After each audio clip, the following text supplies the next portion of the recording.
Det er, at hernede, der er det mere erhvervsrettet. Og på gymnasiet er det ikke sådan rigtig erhvervsrettet. Vi kommer ud og kan prøve de forskellige ting, inden vi skal ud på vores uddannelser inden. Altså, så vi har mulighed for at opleve, hvad det er, vi gerne vil.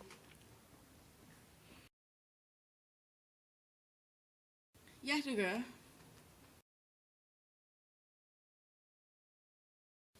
Jeg regner med, at jeg skal tage SOP, på grund af, at jeg gerne vil være pædagogisk assistent.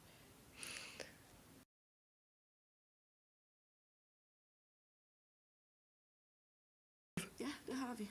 Fordi at eleverne på skolen, de støtter hinanden, og de hjælper hinanden. Er noget, man har svært ved, så kommer de hen og hjælper til, og er der nogen, der bliver mobbet, så hjælper de også.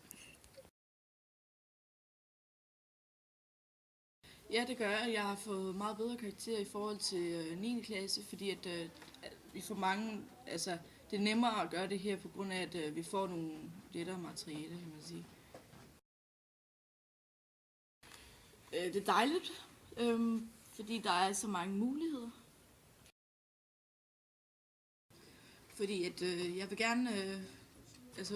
gerne have noget, hvor jeg kan komme ud og prøve tingene, i stedet for at jeg bare slet ikke kan prøve det, sådan, så man ved, hvordan det er, inden man starter, kan man sige.